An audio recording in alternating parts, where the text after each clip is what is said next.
Kidding. In 3 sentences. No, thanks for having me on. And I apologize for not hanging around at the party in Salt Lake. I was exhausted and went to No, bed. same. I left early. Everyone's like, "Where'd you go?" I'm like, "I ordered room service." Yeah, I watched Found Jaws. myself. Yeah. Yeah, those things, those days get so long and there's so much information that you're just fried. Totally Yeah, fried. I was done. So Yeah. so my story starts. We'll start in the it was 2008. I was working for I was IT in a corporate job, a very large company here, and got let go in July of 2008, July 18th, I think it was. And I got let go. I was there for 8 years and had a wake up call, you know, when all of a sudden your job is eliminated. And ironically, my wife worked at the same place at the time. And so I got let go, and she had, obviously she was a different department, and she was still going to work. And you know, we used to ride in together a lot of the times, after dropping kids off at daycare, and the whole crazy life that we were living, absolutely insane. We had a $450 a week daycare bill, which was just nuts. So I looked around for jobs. I had some job interviews in the same field, and they were literally going to pay me half of what I was making, almost half of what I was making. And I just had no interest in doing that. I wasn't a real fan of sitting in a cubicle. Even though I was desktop support and stuff, I got to run around the building and meet lots of cool people. But it never really sat with me. And my coworkers used to laugh and say, "Why are you even in the corporate world? You don't even belong here." You know, I kind of knew that, but it was what I was supposed to do. You know, I used to work in the cycling industry. I was, you know, in bike shops, and you know, you can't really make a great living on that. I used to race competitively around the country, and I was in that industry racing, and you know, it worked good for a while. Then I had to get a real job. So my wife was the one that is like, "Hey, why don't you go here and, you know, get into the PCs?" That's what we thought we had to do. You know, go to school, get a job. You know, you could go to college, you get a job, work 45 years, you collect your 401, and you know, great benefits and stuff. But you know, I just we were thinking about what we were going to do, and you know, we wanted to save some money on our daycare bill because it was killing us, you know, and for what they wanted to pay me, it almost wasn't really worth going back to work, you know. Yeah. For what? You know, you pay me 40 grand a year, you take taxes out of that, and I got a $450 a week bill, you know, for daycare. It just really didn't make that much sense. So we decided we were going to do something. We actually looked into purchasing a gym. There was a gym for sale that I was going to at the time, and it was 200 grand. We didn't have $200,000 to put down to buy a gym. We just didn't. And then we started thinking about it, the overhead, the employees, all that stuff. It was just too much than what we wanted to do. So my wife had this great idea. Let's start a landscaping business, and you can go bust your butt for a week, every day, and do that, you know. Yeah. I'm like, absolutely not. Then I woke up the next day, and I thought, you know what? I would have some freedom. I would have... you know, I live in a pretty nice area in Connecticut, and I said, yeah, let's do it. You know, so I had some help from my parents. It cost like 30 grand to start. I had to get equipment, I had to get a truck. You know, I used my truck at the time, which was a Toyota Tacoma, which so underpowered. It was actually dangerous. So I ended up getting another truck, and, you know, I built that business up to like 58 weekly accounts, and, you know, it was giving me some freedom. We weren't making the money that we were, but I had winters off. So we kept our kids out of daycare. So that kind of made up for it, you know?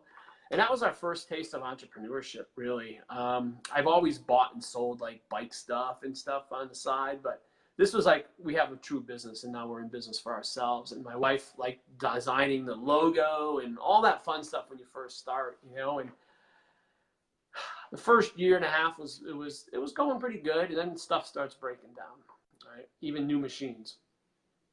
And then the expenses were outrageous. And then now you know, I was weather dependent.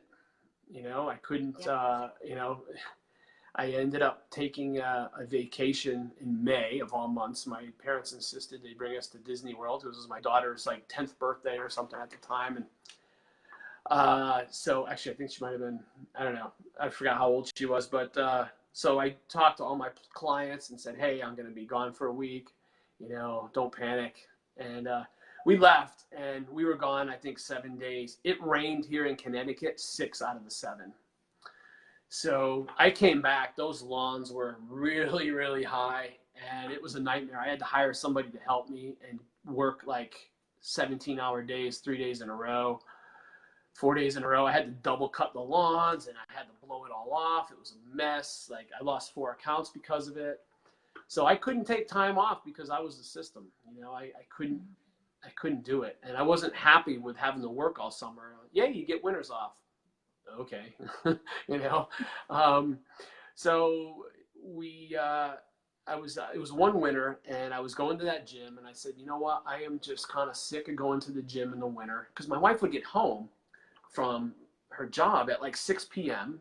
We'd get dinner at 7. I would go to the gym. She'd be spending time with the kids for an hour and a half before putting them to bed. And there was so much snow one winter, I just didn't want to go. I'm like, you know what, I'm just done with the whole thing. I'm just done. I'll gain a couple pounds throughout the winter. My job will keep me in shape once I start again, because I've always been in really good shape. Well, a game called Modern Warfare 2 hit PlayStation 3. And when you're home all winter, Yeah. and the kids are sleeping, the kids are playing, and I would stay up late at night, connect with all the guys I used to work with. We had this team. We were playing Modern Warfare 2. Having a lot of fun, and I ended up putting on 21 pounds over the winter, so I had to do something. So we did this program from our other company, and it's a great program, and I got stellar results from it, and I was promoting the lifestyle that I had fitness-wise online, and somebody reached out to me and said, hey, you're doing the same thing I'm doing, but I'm making money and you're not. That was all I needed to hear, because we were struggling. My wife had a 6-figure income, but we live in Connecticut, and, taxes are crazy. It's expensive to live here, and so I was an entrepreneur now. I had a landscaping business. So I'm like, yeah, I'm open to anything, I want to hear. It was literally a 45-second phone call, and I said, I'm in. He got me on a 3-way call, the person that reached out to me, and 45 seconds that changed my life. My wife's life, my kids' lives. I had no idea what we were doing. I signed up, and then the next day he sent me a text. He said, this is the best MLM out there. I'm so glad you're here. I'm like, what is MLM? I had no idea, literally no idea. I've heard of like Amway, but that's about it. And I didn't really understand what that was. Even though I sat through a presentation in the late 80s, I was like 17, 18 years old. I'm like, yeah. I'm like, whatever, you guys are nuts. I want to go ride my bike. I'm not worried about that at 17, 18. So we joined, and, I dove in, and I treated it like a business, not a hobby. And I didn't let people deter me from what I wanted to do. And what I wanted to do was bring my wife home from her corporate job. That was my goal. That was our why. Everybody talks about their why. Hey, Melissa, everybody talks about their why, and that was my why. I really wanted to get her home because I was building this business part-time while I was doing lawns. I remember being in the middle of a lawn, and my sponsor would call me. I'd shut the mower off. I'm like, what do you got? What's going on? Like, it was exciting, and it was growth, and that you can increase your income like every month. That to me was exciting, having a dynamic income. Not static, where, okay, here's your income. This is what you have to live on for the next year, and maybe you'll get 3%. When I was opened up to that world, and, then we started dreaming and thinking like, wow, okay, so we can earn a significant income. But what really hit us was the freedom that comes with that. Not just earning money, making money, but having the freedom to do whatever the heck it is you want at any given time, So we started to see that happen. And after, let's see, it was July 27th, 2011, I joined. April 2012, I sold that landscaping business. We went all in. I was making $350 a week with our network marketing company. Sold it. And, you know, I had a little bit of money to live off of on that, you know, to make it up. But we turned that into $1,000 a week by the end of June. And then we worked hard. And in our first year, we ended up making 33 grand. Great, right? Yeah. The next year, 133. The next year, 238. And then it went as high as 358,000. And that's a lot of money in 1 year. And, you know, I never went to college. I went to a regional technical school, did carpentry for 4 years. You know, this opportunity allows ordinary people to live an extraordinary life. And that's a fact. Yeah. But you have to work in, and you have to be aligned with the right company, with the right team is wicked important. And, you know, we had an amazing run in that company. We decided to leave for a lot of reasons. It was declining. And as an entrepreneur, you know, just like I sold the landscaping business, we walked away from that business to build something bigger. And you know, there's nothing wrong with that. You know, it's something that it's a decision that we made. You know, we said a prayer, hit the cancellation button, and there goes our income. Gone. But that is what drives us. You know, bet on yourself. You know, we took a chance, and our income's not back where it was, obviously, but it's building and it's getting there, and we know it's going to be way more than what we were earning in our other company. So, you know, that's our story, and I'm sticking to it. You know, you can ask some questions. You know, it's been wild. Yeah, I'd love to. So I just want to point out, like, when you started your story, you're like, I had this job, and I was at a desk, and I was in a cubicle, and that's what you're supposed to do, and my wife, and the daycare bill, and you were just blah, blah, blah about it. And you started picking up enthusiasm. And I'm pointing this out just so other people notice it, because a lot of people feel like they're set. Like, I've got my spouse, I've got my kids, we're in this house, this is it for the next 40 years. But when you were like, then I started my landscaping business, and you started to get excited. And then you started talking about when you signed up with your first company, and you were in control of your income, and you had a reason to work, and you could double your income the next week, or you could triple it the next year.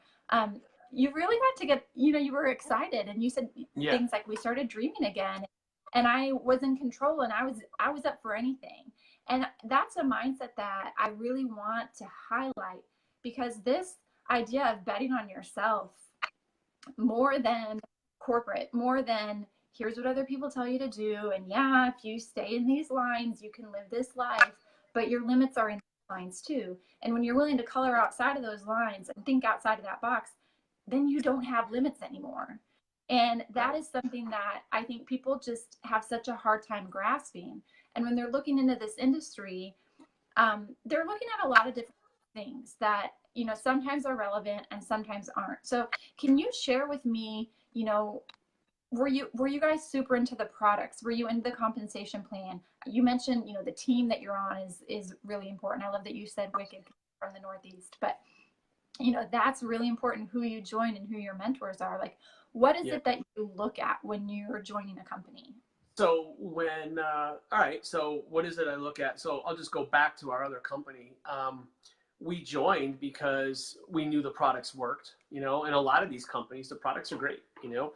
We knew the products worked because we got results. And when it was presented to me that I could build a business with that, I was like, okay, it's on, you know. And I led with, in that other company, I led with the business opportunity. I used to do business webinars once a week. We used to get 100 people on every Wednesday night and just kill it. And, you know, you have to have products, but I never led with the products even back then. And I wasn't interested in being a salesperson. I wanted to bring people in. I wanted to bring in vending machines and let the vending machines be the salespeople, kind of. If you can kind of get that, you know, why bring in one when you can bring in somebody who will retail a lot of product and move a lot of product. I did have customers. I had 5,000 customers in that business over a 7-year period. But, you know, customers just kind of came to me, people that wanted results. But, you know, not everybody wants to build a business, and that's fine, you know. Some people just wanted the products and to use them for a while and then get off. And, there's nothing wrong with that. But I to this day, I don't believe in leading with products, which is one of the reasons why I joined this team, because they do exactly what I did. Almost, they do it way better than what I did. So I can come over here and be humbled again and learn, because the leadership here and the skills that we're learning is like nothing I've ever seen before. Yeah, the products, and I was actually talking to somebody today about this. Here's the problem with leading with products. Nobody wants to be sold. People want to buy. When you have your products all over your page, people are going to come, so say you're in a group, right? So people are in these groups trying to get prospects and stuff, and you're in a group and you make a comment, a great comment, somebody sees it, they're going to look at what should be a very good profile picture, because they want to see who you are. And then they're going to go to your page and they're going to see products all over the place. Nice big cover pic of your products, which is the biggest no-no you could possibly ever do. They're gonna go away. They just want to sell me something. That's not how people want to be sold. This is built on relationships. It's built on trust. It's built on why you do it, not what you do. People want to know why you're building this business. They want to know why you're using these products. They don't want to know they don't want to be sold. They just want to, it's all in relation. This whole business, people have even gone so far as to say it's relationship marketing. Yeah. All about relationships. Yeah. And I love what you said at the very beginning when you were like, there's so many good products in this industry.